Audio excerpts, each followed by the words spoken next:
Welcome. Deep down, we all have this internal architecture, this unseen story that's quietly shaping everything about our lives. So today, let's explore that blueprint together and see how we can become its conscious architect. When Einstein asked this, he wasn't really talking about the stars and planets. This is all about personal psychology. That one decision, do you see the world as hostile or friendly? That becomes the absolute foundation of the story we tell ourselves about our lives. And here's the best part. It's a story that we actually have the power to write. So that brings us to this idea of an unseen life script. It's fascinating because most of us are running on this script and we don't even know it's there. Just imagine it's like an unconscious narrative, right? An internal director's cut of your life that's calling the shots based on everything you've been through and, this is the key, the meaning you've given to all of it. And this story, it starts taking shape when we're really young. It's influenced by, everything. Our family, our friends, big events, maybe trauma, even the shows we watch. It's basically the collection of all these scenes that have led you right here, to this moment. Okay, so we've got the life script, but what's it built on? Let's dig into that foundation, what we can call the architecture of our identity.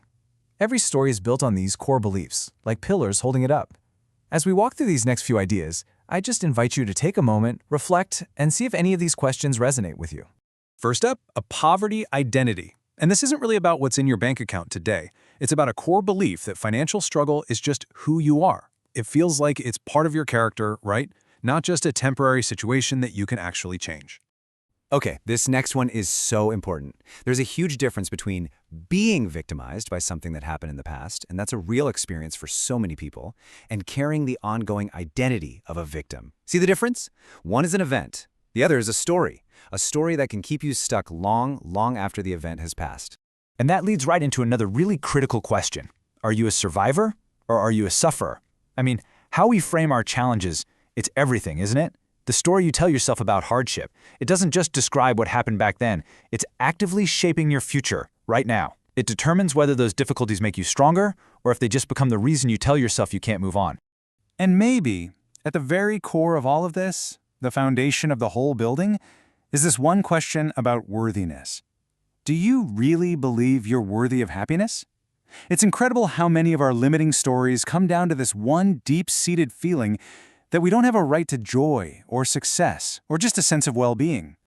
So you might be thinking, if these stories are so painful, why not just change them?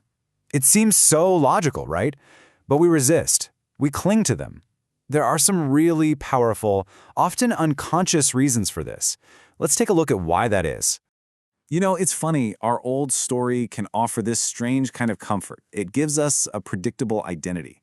Even if it's a negative one, at least it's familiar. It gives us a sense of certainty, which can feel a whole lot safer than stepping into the unknown. And get this, there's even a biological pull. You can literally get addicted to the chemistry of your own stress.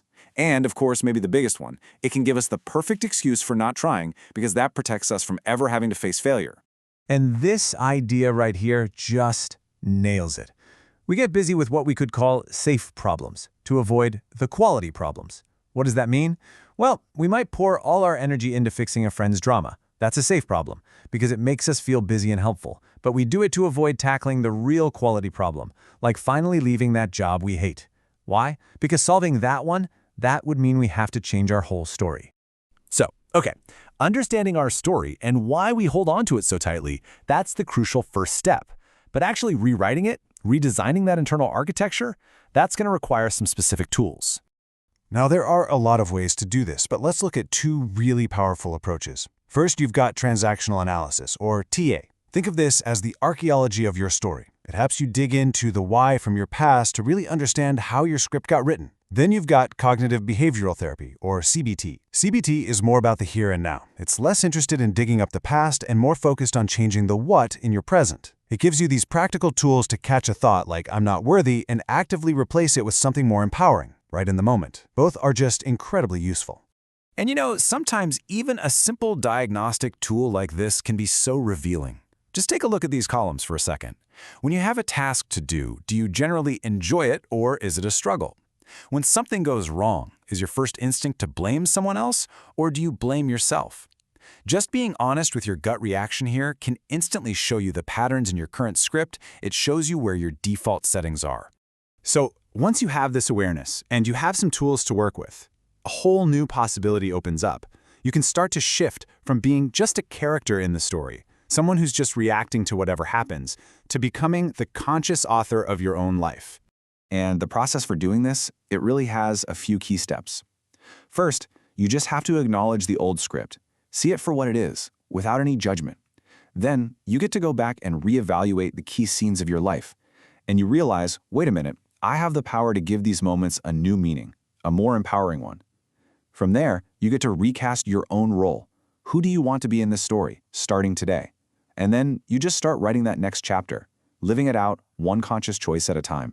And if there's one thing to take away from all of this, it's this. You can't change what happened. The facts are the facts. But your real power, it lies in your ability to change the story you tell about it. You get to decide what it all means. You decide its impact on your life today and tomorrow. You are the one who controls the narrative. So, the next page is blank.